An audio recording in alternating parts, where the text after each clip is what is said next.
Hello, friends, and welcome to Conversations with Consequences. We are the radio show and podcast of the Catholic Association, where we aim to change the culture one conversation at a time. You can listen to Conversations with Consequences on the EWTN Global Catholic Radio Network. We are also on Sirius XM Channel 130. Of course, our radio show is always a podcast. Go to thecatholicAssociation.org/podcasts or directly to wherever you listen to your podcasts. Thank you for joining us again this week on Conversations, and thank you for being our loyal listeners. It's wonderful to know that people keep coming back to listen because these conversations are having consequences, good consequences for yourselves and all your families and all your wonderful apostolic work that you do out there in the world with the people who are close to you and not so close and sometimes far away. So thank you for being with us. Today, I've invited Pablo Kay. He's the editor-in-chief at Angelus News. He's been on the show before. He is my editor at Angelus News, and Angelus News is the magazine of the largest diocese in the United States, which is that of Los Angeles. Los Angeles has this huge, bustling archdiocese where they speak like 60 different languages at their masses. And Angelus is a wonderful publication that I am always so happy to write for. And I do a lot of political writing where I have to be very dry and factual. And I do some cultural things that are sort of complicated topics that are hard sometimes to delve into. And then for Angelus, I get to write about my family. I get to write about my faith, my relationships. And recently, I even wrote a poem. And I'd never written a poem before, not really. And Pablo was kind enough to publish it. And I received a prize for poetry from the Catholic Media Association, which had their award ceremony a couple of weeks ago. And we're going to talk to Pablo about this because at Angelus, like every year, they received many awards. Welcome to the show, Pablo. Thank you, Gracie. It's great to be with you. Pablo, you and I have been working together for several years now, and it's been a fabulous partnership from my end. I hope also from your end. But it's wonderful being a part of the Angelus project. I talk about it a lot on the show because it's one of the happiest parts of my professional life is my association with Angelus. You're a big part of that, obviously, being the editor. Tell me, do all your writers feel the same way? That's a good question. Not all of them have radio shows that have me on to tell me that, but I'd like to think so. Well, I'll tell you why I feel that way, because Angelus is a place where there's real truth and honesty in the pages of Angelus and real heart as well. I think that there, in general, in media, there are very few places that one can be truly, I don't want to say be oneself, but that's, I guess that's the trite phrase for it.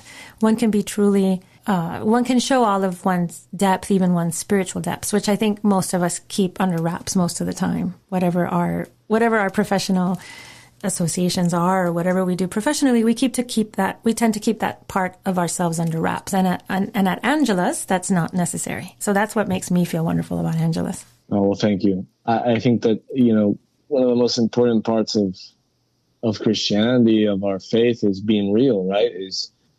Christianity, contrary to I think how some people may live it, is not to put on some kind of show or some kind of facade of goodness or a way of acting around other people or writing in a certain way and not in another. I think there's a certain honesty and sincerity that I see as necessary in my prayer life, but it's also necessary in how we communicate, right? Mm-hmm. And to see, where is it that God calls us? Does He call us when we're doing really great and we've accomplished things and we've no, the experience of every Christian, of every saint, is that God calls us in our sin, in our misery, in our failures, in our So I've always found in my 6 years of this magazine, that kind of sincerity, that kind of openness, refreshing. And I think I think I hope our readers also find it to be refreshing. I want to use another horrible trite modern term, which is safe space. And I hate that term, the way it's used out there, but there's something very safe about our faith, in the sense of what you were saying, right? Like, we're not people who find themselves Christian and in Christian circles and Catholic circles.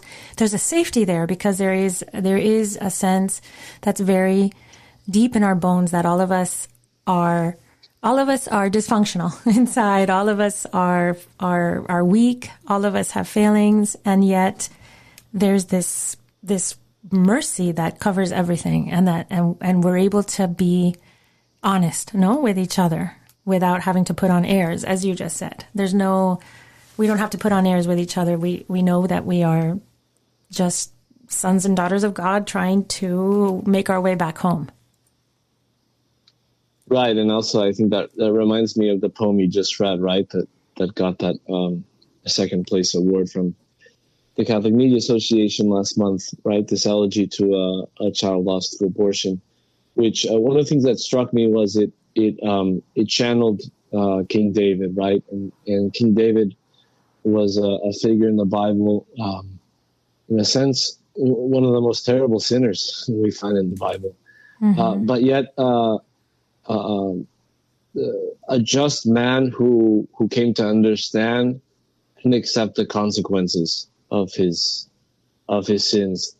That's refreshing. That is real. That is so I think that's that speaks volumes. I think also the award you received for this, and as well as the second place award you also received for your column, which I was afraid you weren't going to mention in this interview, but you deserve all the credit for it. Speaks to I think there's a hunger or a thirst or whatever you want to call it for realness. Mm-hmm.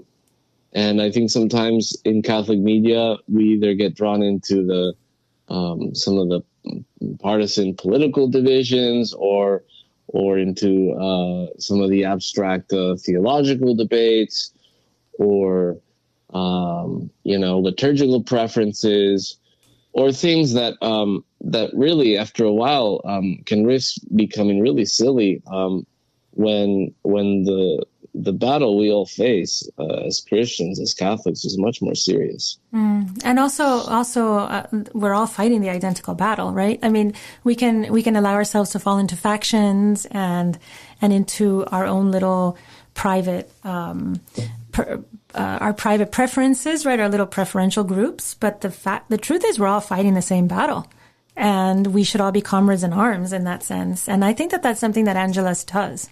Angelus, I mean, it's the magazine of the Archdiocese of LA, which obviously is a very diverse place, with lots of different points of view, even within the Catholic community. And yet Angelus is able to, I think, stay in that common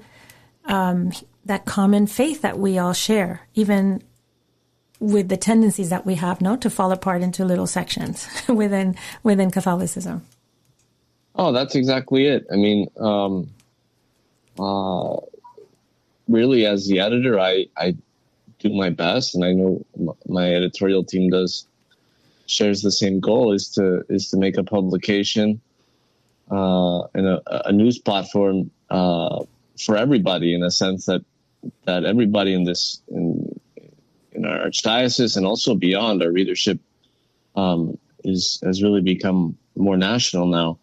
That there's something for everybody, and everybody is being here in LA runs a very wide spectrum, right? As you say, we're a very diverse community of faith. We're the biggest archdiocese in the country, really a diocese built by immigrants, and not so and more recent immigrants, really, just in the last 100 years for the most part. So I really think that's what it is to be Catholic, right? To be universal. And and the church, that's the church's mission to reach everybody. So tell me about some of the other writers that write for Angelus. Wow, you don't have to tell me. Tell our listeners about some of the wonderful writers that grace the pages of Angelus. Well, I do have to give, I guess the first ones that come to mind would be the other two columnists that you share a space with, Heather King and Greg Erlandson, who, like you, have been writing for Angelus for years and have become mainstays, and we're also honored for their regular columns in the CMA Awards. And then, of course, we have exclusive Vatican coverage from the team at Crux, led by John Allen, who was also honored and included in this year's Catholic Media Association Awards. Another one of the interesting contributors that I was happy to see got some credit was Elise Urenic, who wrote a couple of really interesting essays that were awarded. One of them was a reflection after the death of Pope Emeritus Benedict XVI on what she called the Benedict XVI generation, which I would say I feel I also belong to, right? We were the generation that grew up going to the World Youth Days with him in Cologne, Germany, in Sydney, Australia, in Madrid. And Elise really wrote a beautiful reflection on what it meant, what Benedict XVI meant to her. There's the old saying that people used to go to see, the crowds used to go see John Paul II, but they went to listen to Benedict XVI. And that certainly rang true for me as somebody who went through all three of those World Youth Days and also made a pilgrimage to New York and Washington when he visited the States in 2008, and how really this humble scholar who didn't, in many ways wasn't expected to do much as Pope. He was elected also like Pope Francis in his late 70s. But how this man's example, his deepness, his, I would say even his spirit, touched our lives, and we're seeing the fruits now. You can see, at least here in the United States, the kind of spike in vocations to the priesthood that many credit to his outreach, to his pontificate. I feel Pope Benedict, he had an answer to a question that was bugging the entire West, which was the question of relativism. And he had formulated that answer before his papacy. And I think maybe I'm putting words into other people's heads, but this is what I experienced about Pope Benedict that I feel was so important. There was this yawning problem that we had, right? Which was the problem of relativism and the dictatorship of relativism that he has, as he called it. We were experiencing that and not really understanding it for what it was. That's how I.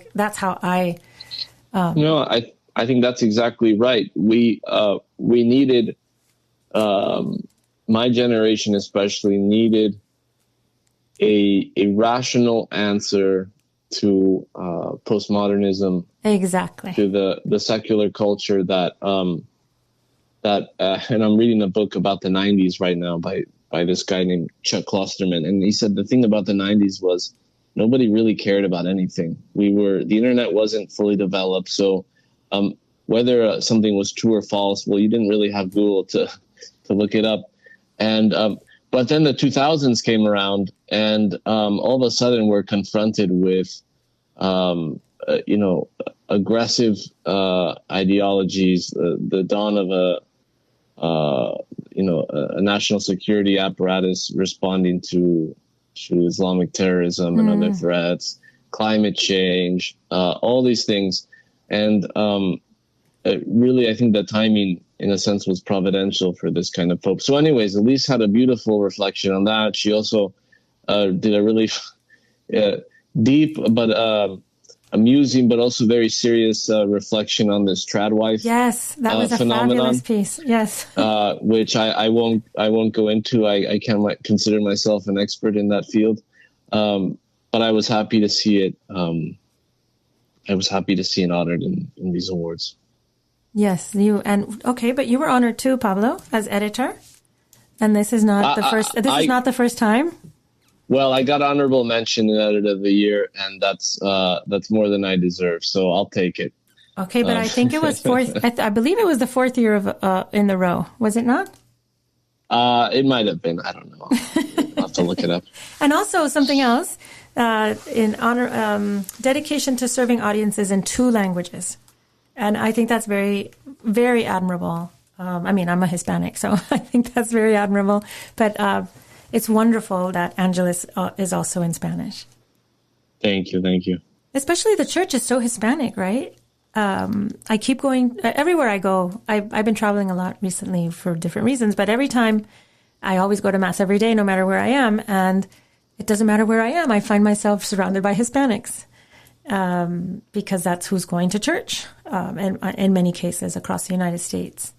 And many of them don't speak English. And it would be a shame if the church didn't throw her arms, and the American church didn't throw her arms around her Hispanic sons and daughters, right, in the United States. But the church is doing that. And I think I know Angelus is a part of that.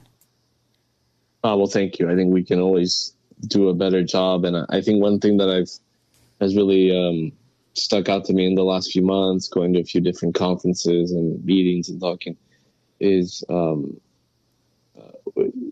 we can't treat the church can't treat the Latino community as a monolith, right? And I'm seeing that, right? The Spanish-speaking audiences in LA can differ vastly from the one in Miami. Of course. Or in Laredo, Texas, or in Detroit, Michigan, right? They come from different countries, different levels of formation, of education, literacy, interests. So I think that's something I'd like to see in the church leadership here in the United States. I think they should take that in mind a bit more seriously. So do you see the church? Do you see the church in moving in that direction? I know that you're not just an editor. You're very involved in the church writ large and in other ways. Do you see the church moving in that positive direction? I'm not sure. Here in the United States, I think after a while, there's a temptation, I think, to start using the same expressions and even the same ideas over and over again. But where are they going? I ask myself that, and I don't have an answer. But we talk a lot about walking together and listening, and all that's well and good, and a lot of it is inspired by the really pastoral approach that Pope Francis encourages to evangelization. But here in the United States, and I think everywhere, right, we have to start with the good news. And the good news isn't something abstract, right? The good news goes back to the fact that I'm a lousy sinner, and Christ has thought of me and has called me and has forgiven me and has opened me a way for me to come back to him. Mm-hmm. And God has called us all, I think, in those circumstances, whether we're immigrants, whether whether we've been here for forever, whether we're poor, whether we're rich. So I think when it comes to this, is the language that everyone understands, mm-hmm. that everyone can understand, whether you're a Latino, whether you're you're white, back to universality, right? The universality of the church's message. There's only one message, no matter who's listening, whose ears are listening. It's always the same message, as you say. Exactly. And do you think, I know that tomorrow or tonight, I'm not sure when, but you're heading to the National Eucharistic Congress. That's going to be one big message for everybody who has collected there from all over the United States. What are you looking forward to in the Eucharistic Congress, and what do you think is the main message? I'm looking forward to seeing God alive, which is the Eucharist, right? God takes our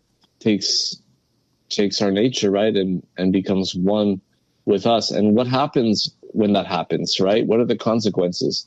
That's what I'm really looking forward to in this revival, because in this Congress, right? Because as we said before, there's a hunger, there's a need for God, for meaning in our lives. I think this is what, we were talking about Pope Benedict before. This is what he understood. And so I'm really just looking forward to listening to people, to hearing their stories, especially the ones who have been on pilgrimage the last couple of months, the ones who have come from far away, the ones who have endured difficulties. I'm looking forward tomorrow to seeing a friend from rural Indiana who has been, he's in the 70s, dealing with a lot of health issues. And just a few days ago, I found out there was one open space thanks to a woman who canceled from health issues on a bus at a parish 30 miles away. And so he's driving down there on Thursday. He has no idea what the schedule, the itinerary is. And if it weren't for this, but he's going. And I know that, pilgrimage is important. Pilgrimage, even if it's just one day, but the act of going on pilgrimage, I think, is essential. I've experienced it this year, and thankfully, throughout my life. I need to get out of my comfort, I need to move. And I need to move to meet Jesus Christ.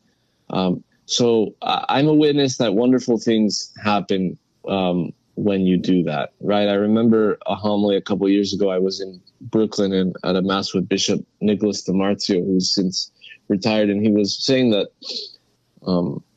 back in the Middle Ages, Christians really had two fundamental ways of encountering God, right? One of them was through art, right? At a time when most people didn't know how to read, the word of God wasn't really available, and through pilgrimages. And pilgrimages were serious. Pilgrimages, whether you went to Santiago, Spain, or to the Holy Land, it was a once in a lifetime thing. Yes. And you left, and you didn't know if you were coming back. And you'd be gone for months, at least. And you would sell all of your possessions if you had to make your way. It was like an eschatological act almost. And so I didn't have to do that this year, but it does show the seriousness and also the beauty of what it means to be a pilgrim, right? That every pilgrimage is a reminder that we're pilgrims on this earth. We're not going to be here for long. This isn't our destination. We're just passing through. And we're not supposed to be comfortable on the way to our goal, right? I think there's a lot of comfort seeking in all of our lives, and going on pilgrimage reminds you that exactly that the pilgrimage of our lives is arduous. It's supposed to be arduous. Exactly. And the other thing about pilgrimages is that they never go as planned. Things happen. Surprises happen. Detours. A bus breaks down. Mm-hmm. You sprain your ankle. The bus doesn't show up. I don't know. Yeah, that's always been my experience in pilgrimages. But those are all the opportunities we get to see God appear, to see that God is the one guiding us, that is moving us, that He appears when there seems to be no solution, that He's the one that's getting us to our destination. Yeah, and he's in the material of our daily lives, the little obstacles, the annoyances, the unpleasant boss, the right, everything that happens to us. God is there. God is in the happening, and that's absolutely, that's the pilgrimage. Even the parts that are completely go against our beautiful plans. We wake up every morning with such wonderful plans, don't we, Pablo? We do. No one can beat my plans. Come on. And then God decides. Then God sends us little obstacles so that we can grow as we climb over them. Pablo, our time is up. I want to thank you for being such a wonderful editor at Angelus News, and I want to recommend it to all our listeners. It's online. Give us the online address, would you? AngelusNews.com. AngelusNews.com. And you can also there sign up for our free daily newsletter, which actually won first place at best newsletter. Always Forward. Oh, that's a great newsletter, and it gives you the things you need to know from a Catholic perspective, for sure. So I encourage you all, AngelusNews.com. And also the paper subscription. It's a wonderful magazine. I always leave a few copies around on my coffee table, and everyone who comes to my house opens one and starts to read. And it's a wonderful gift. And you can subscribe there for $19.95 a year. It's we have a special offer going on right now, so take advantage of it. And if you're going to the Eucharistic Congress, maybe past, but we'll also have some gift subscriptions available there at our booth. Wonderful, Pablo. Thank you very much, and have a wonderful spiritual pilgrimage at the National Eucharistic Congress. Thanks so much, Gracie. I really appreciate you having me on.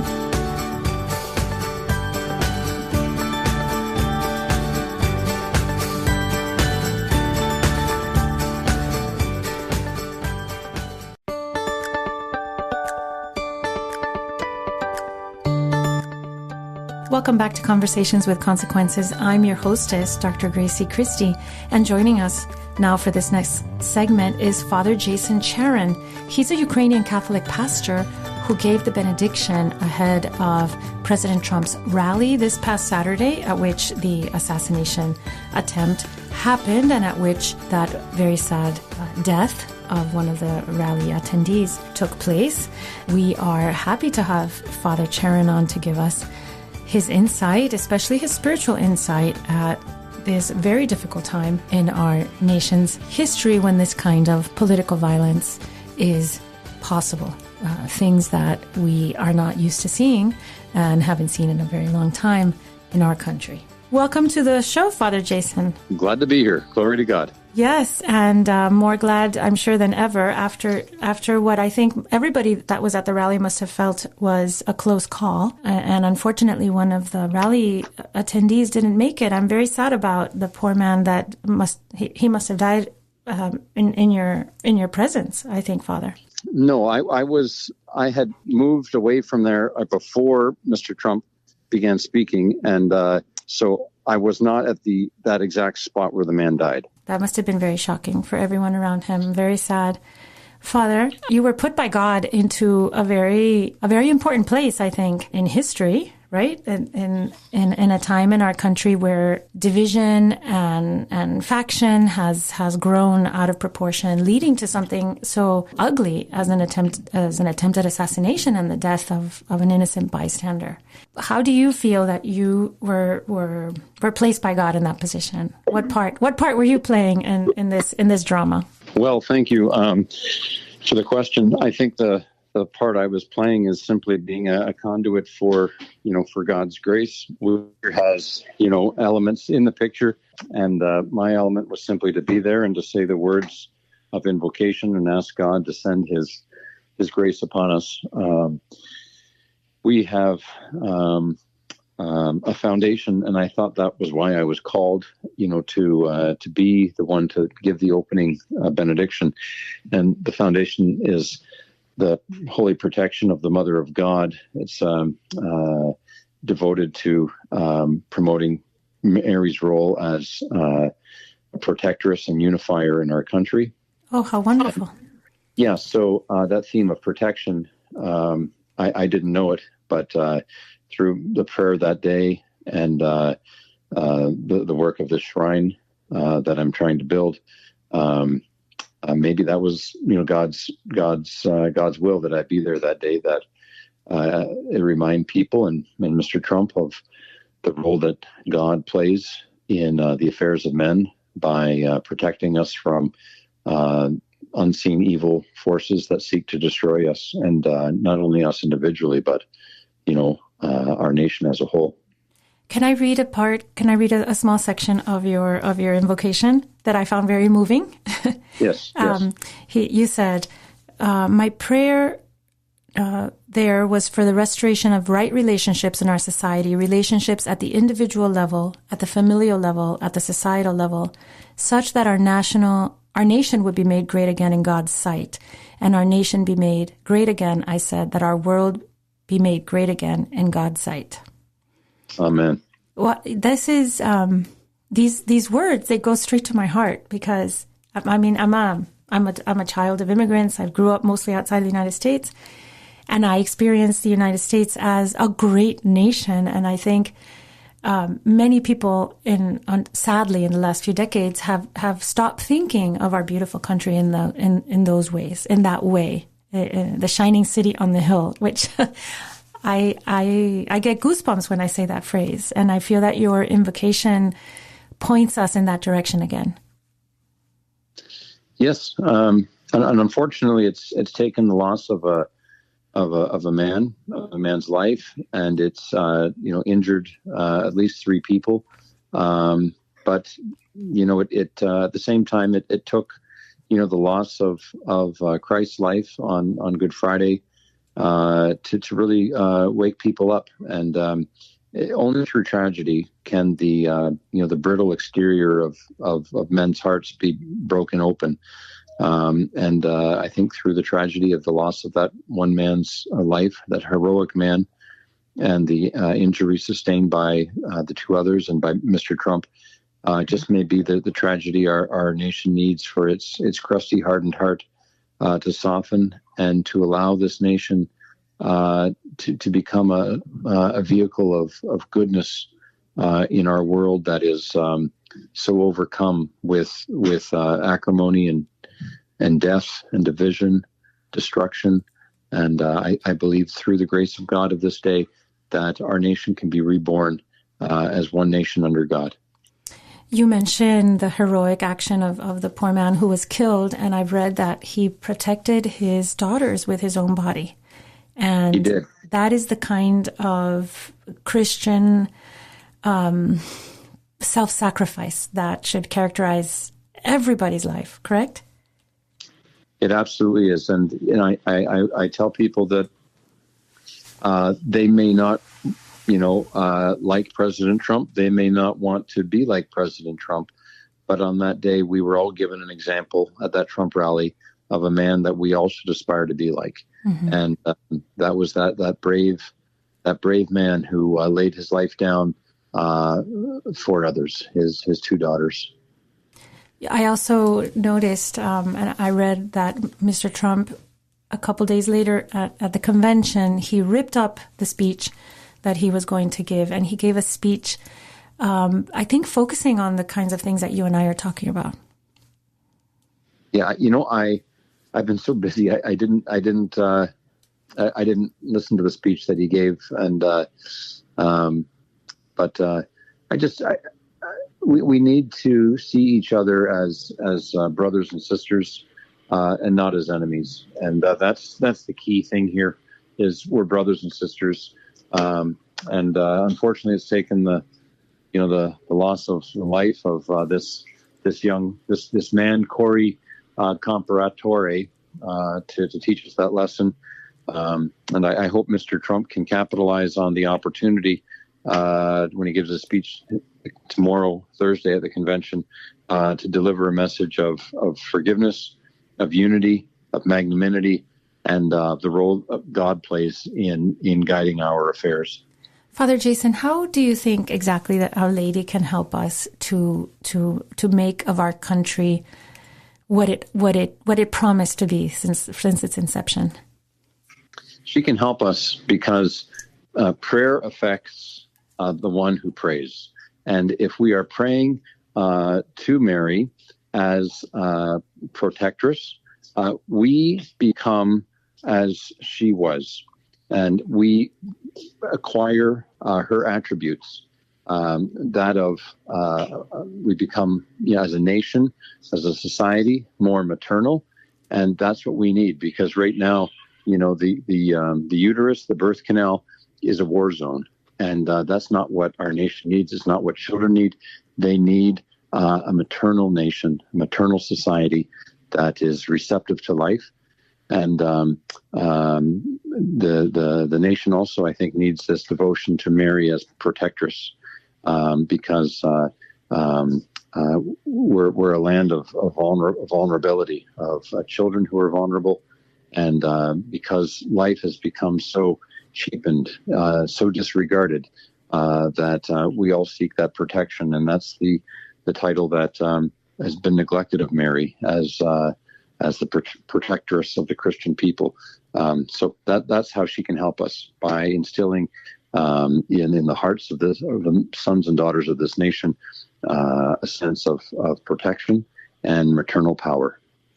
I'm really glad that you draw that connection with the way that our country for so long has had this abortion stain on it, right? And that colors everything. It colors the way that we treat each other. It elevates the level of violence and lack of dignity, and the thought that if you disagree with somebody, or if you think that they don't have the same political ideas as you, that you can pick up a rifle and shoot them. I mean, I think it comes straight. It's very deeply tied to this lack of respect for life when life is very vulnerable and very innocent inside the womb. Do you agree, Father? Yeah, I do. I think, all these people who want to stop wars, I commend them. And all these people who want to stop assassination attempts, who want to stop school shootings, who want to stop carjackings, all these people who want to stop violence are in the right vein, but they need to start in the womb. Mm-hmm. Violence in our society is simply the afterbirth of violence in the womb. We have cheapened human life from the very beginning, and children are growing up. This is now the third generation growing up knowing that human life is dispensable at its most vulnerable phase, and therefore to take a gun to eliminate one's opponent is not a big stretch. So we need, in fact, we must recoup that sense of the sacred and be born again as a nation of believers in God, the author of life. I like very much how you connect it also to Our Lady as protectress, because obviously that maternity of Our Lady was incapable of violating that deep connection between her and her unborn child, who happened to be the Lord. But every woman who carries a baby has that same divine connection with her child that Our Lady had with the Lord, right? Yes. And to be able to reconnect to that gorgeous maternity of Our Lady and somehow infuse it into our culture that has been so degraded by abortion is something certainly to pray for. Yeah. Well, please tell people holyprotectionshrine.org, and we're going to try and instill that sense of motherly love and protection over the sons and daughters of this land.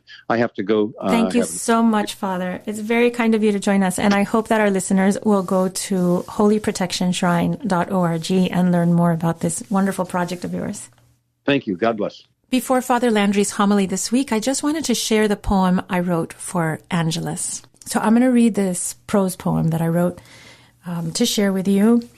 It's about it's about what I have learned from working with women and also men who have experienced the trauma of abortion. This is this prose poem, and it goes like this. It's an old grief, a dirty, draggled bird that perches in a corner of my mind. It keeps quiet mostly, though his silence is heavy, a brooding silence that I can almost touch. Once in a while, less often, thankfully, than before, he calls the guilt that only I can hear. I halt, whatever I am doing, and listen. I'm glad when the sound fades. I'm not complaining. There were years when the nasty beast sat on my shoulder, peering balefully at the doings of my life. I would feed him bits of myself, the bits that seemed to belong to him by rights. It was wrong of me to do this. I know it now, although I certainly knew it then. Hadn't I read the word mercy written on countless pages and in many languages?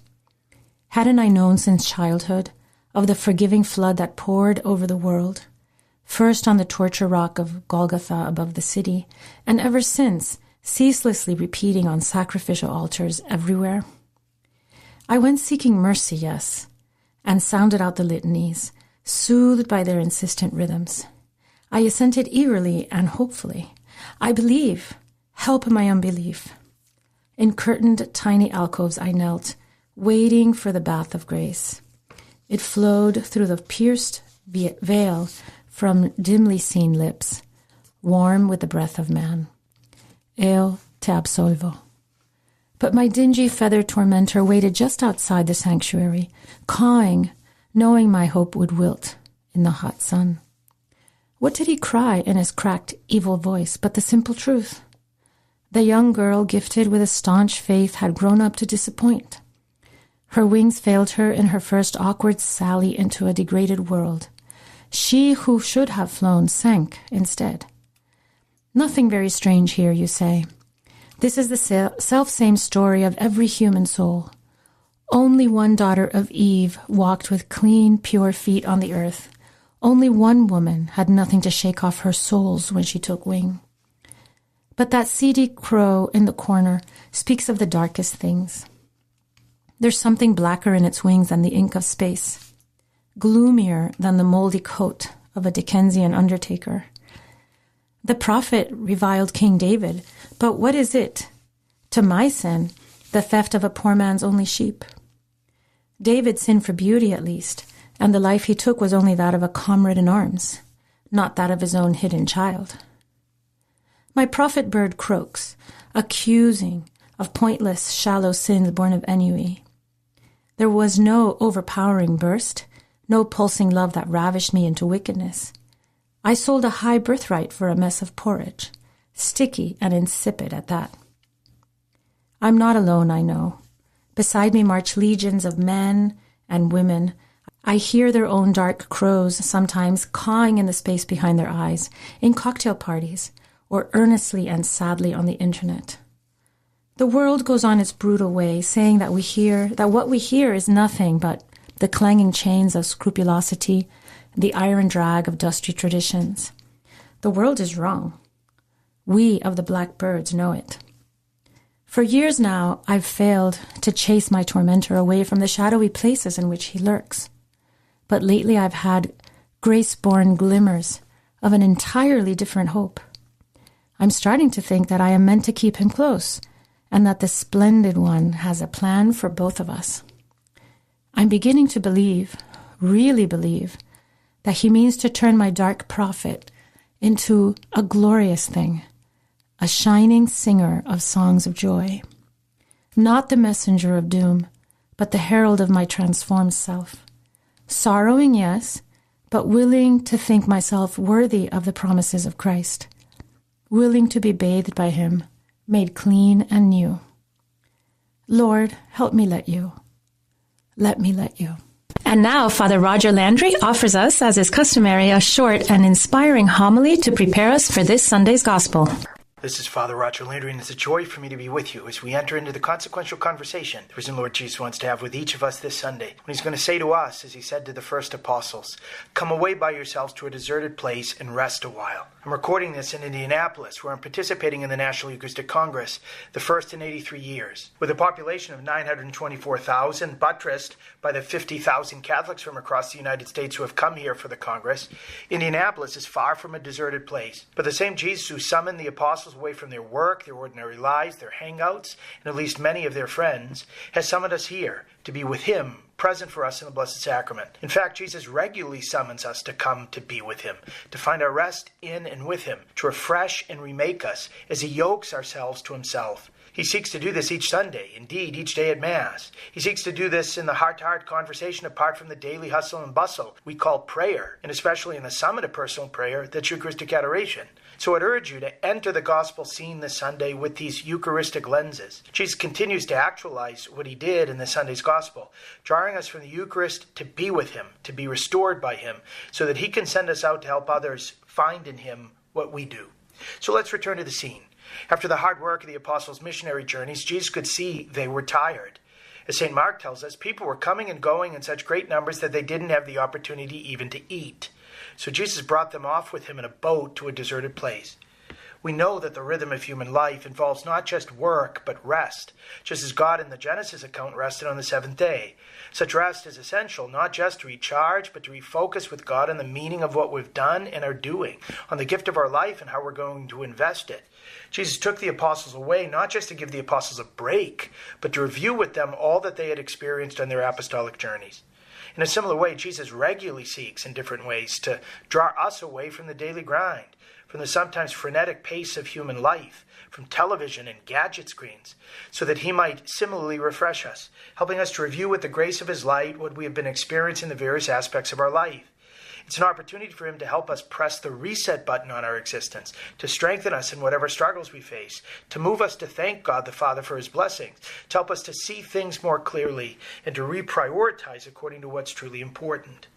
Over the course of the last 2 months, as I've served as the chaplain to the Eastern or Seton route of the National Eucharistic Pilgrimage, which my young pilgrims and I had the privilege to carry Jesus from New Haven, Connecticut here to Indianapolis, we often had many different powerful events each day. Huge masses, long Eucharistic processions, preaching several times a day or giving witness talks to crowds in schools, holy hours and long periods of adoration in churches, and even when we had to drive lengthy distances in our specially outfit pilgrimage van, which was a mobile adoration chapel.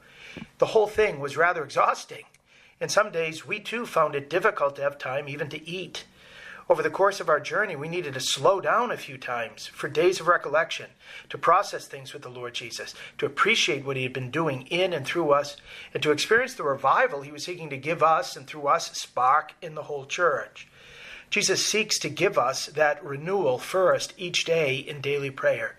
He wants us to come away with him to the state of the desert without distractions, to converse with him.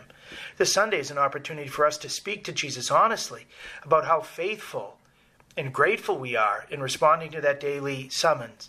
Do we prioritize or resist it? Jesus also seeks to give us a new start every Christian Sabbath, every Sunday, in which out of love the Church even makes this invitation a command. When the Lord gave the third commandment, he told us the reason why. Something that at first might seem like a non sequitur. Remember that you were once slaves in the land of Egypt. This is why the Lord your God has commanded you to observe the Sabbath day. If we're not keeping the Sabbath, in other words, we're becoming slaves again, slaves to work or what work can help us to obtain, slaves to the errands we try to get done on the weekends, slaves to entertainment, to sports or other activities. Jesus wants us to come away with him on Sunday so that he can renew us and help us properly put God at the center of our week, time, and life. He wants us filled with his love to use the Sabbath, to love God back, and to love those he has made our neighbors, most especially family members and friends. If we desire to remain spiritually fit and serene on the pilgrimage of life, how important it is for us truly to live Sunday as a day of the Lord. But the Church has often used these words of Jesus, "Come away by yourselves to a deserted place and rest a while," to highlight the importance of taking extended time away with the Lord for him to refresh us, particularly with monthly days of recollection and annual retreats. A day of recollection is at least a period of a few hours, but depending upon the circumstance and availability, can extend to a half or full day of consecutive prayer, normally in the presence or around the Eucharistic Lord Jesus. It can be done at any time of the week. Some are able to dedicate one night a month. Others will carve out time on a given Saturday or Sunday. Many priests, whose nights and weekends are the fullest parts of their pastoral schedule, make time on a weekday afternoon. There are organized days of recollection at retreat centers or by various ecclesiastical movements in parishes and shrines. But someone with self-discipline can also freely do one on one's own. A day of recollection is a regularly scheduled time, normally once a month, to go more deeply with the Lord Jesus into our relationship with Him, to review the larger trends of our life, to get His light for the various decisions we need to make, and to ask His help for the situations in our life that are weighing on us, and to make resolutions to depend on Him more. That's what my fellow pilgrims and I were doing every few weeks along our Eucharistic journey. An annual retreat is a more extended time of prayer, together anew with the risen Lord in the Holy Eucharist, in which we're able, in God's presence, and ordinarily with the help of a retreat director, offering various meditations or one-on-one guidance, to give God our full attention for a lengthier period of time, so that in addition to all the fruits of a day of recollection, we can review with Him the previous year and receive His light and encouragement to make resolutions for the upcoming one.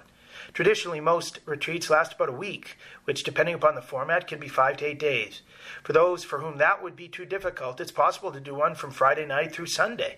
For those with more time, and especially for those making or weighing big transitions, they can make a retreat of 30 days, or even like Jesus, 40. Retreats are normally done in retreat centers away from daily distractions, but they can also be done in parish churches, as some new movements in the church are doing effectively. The key is to respond to the Lord's summons and make the time each month for a day of recollection and each year for a retreat. Many people are phobic of that much silent time alone with the Eucharistic Lord. We say our lives are too complicated and busy.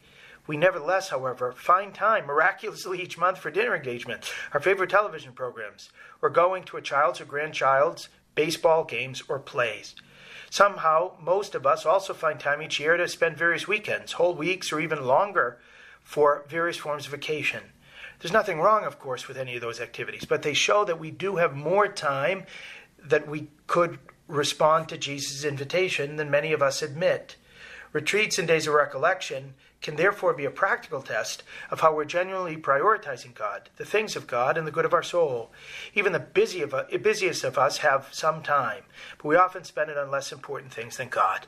We may have to arrange a babysitter for our kids, a caregiver for our elderly parents, a dog sitter, a cat sitter for our pets.